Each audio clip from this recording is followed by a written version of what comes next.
Halo Teknobas Troops, ketemu lagi bareng gua Doni di channel YouTube teknobas.id.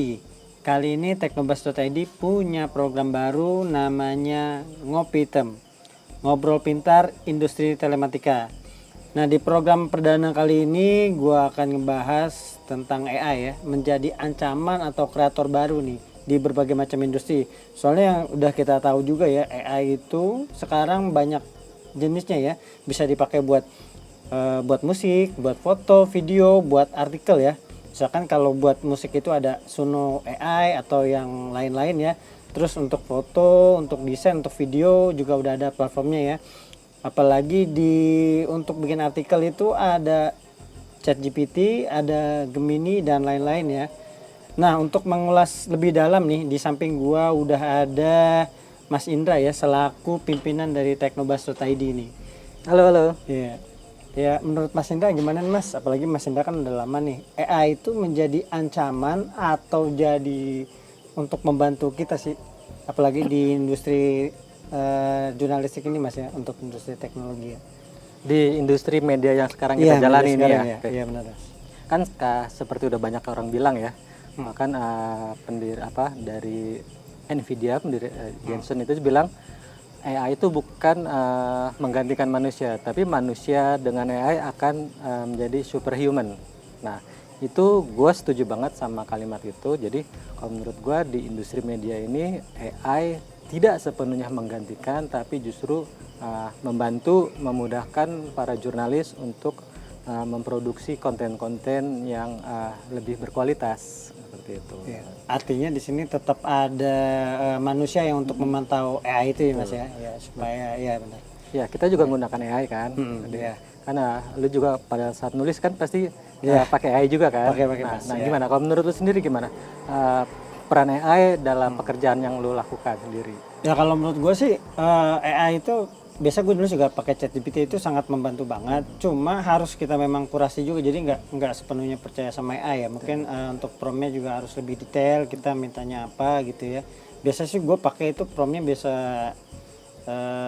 hampir banyak lah, pokoknya nggak gue hitung, pokoknya itu banyak promptnya biar si AI itu jelas perintahnya gitu kan. Tapi harus kita tetap kurasi juga gitu supaya nantinya jadi jangan ngandelin AI juga, jadi nggak bisa copy paste langsung hasil tulisan dari ChatGPT itu langsung dipindahin ke CMS gitu ya atau ke Word gitu, nggak bisa, harus kita kurasi dulu gitu. Soalnya juga kalau judulnya itu plek-ketiplek sama juga nanti kedeteknya media ini bakal jadi media bot gitu ya, jadi harus kita kurasi juga gitu ya. Selebihnya sih overall udah membantu gitu, sangat membantu banget Mas. Nah ya, memang kalau menurut gue AI ini luar biasa banget mendisrupsi industri media ya. Ya.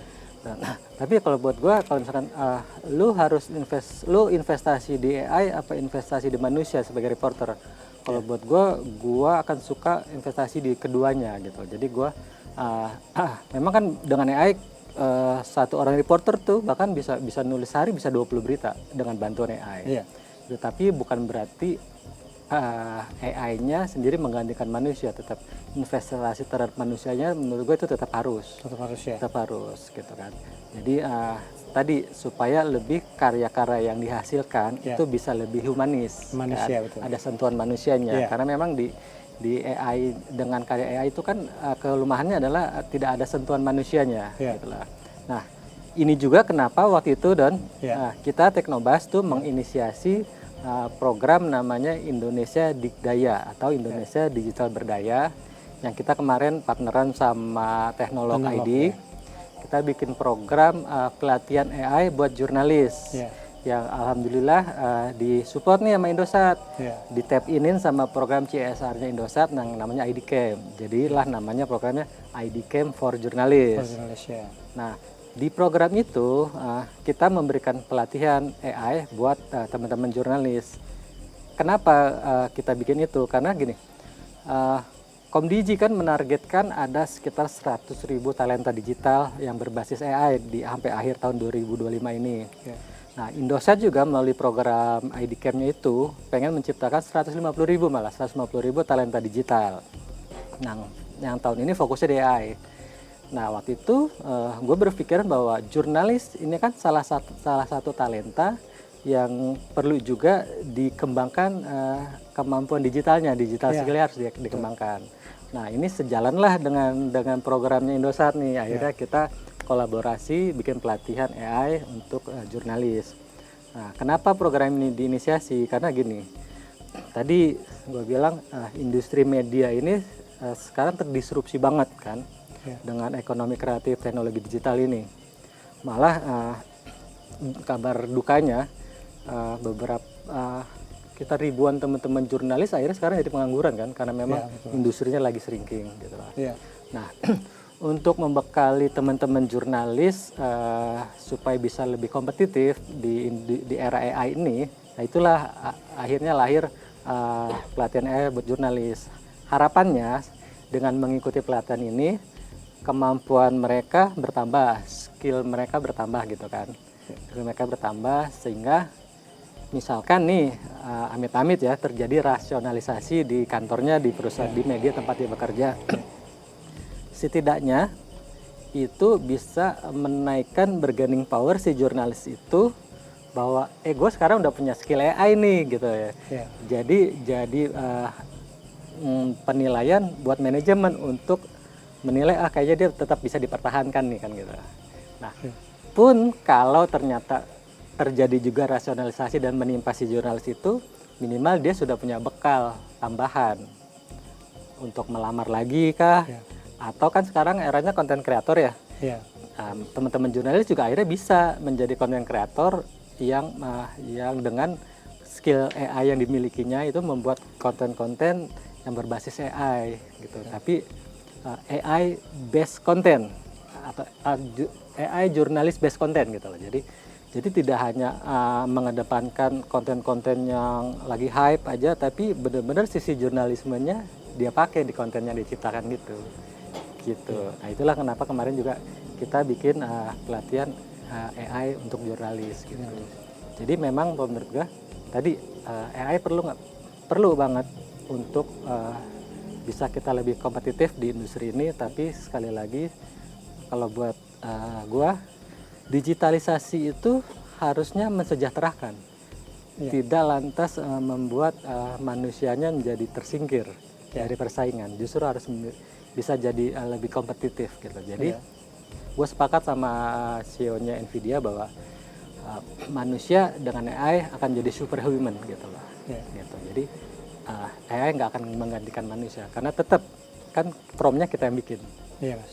Mungkin kalau di sini yang gue tangkap kebanyakan ya pebisnis itu, apalagi bos-bos gitu mas, mungkin di industri media ya, mereka mungkin belum aware gitu.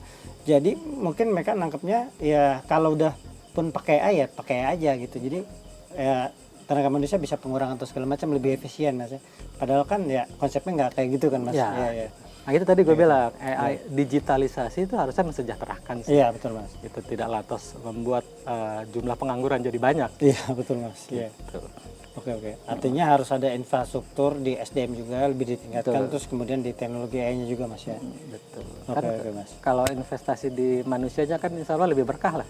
Iya betul mas. Menurut lo itu sekarang kan AI itu belum ada regulasinya nih mas. Perlu ada regulasi gak sih mas?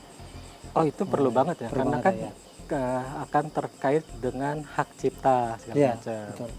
Ini ada kejadian di Colorado sih 2022 kalau nggak salah tuh, ada lomba seni rupa yang ternyata pemenangnya Ellen kalau nggak salah, Ellen siapa gitu, dia pakai AI.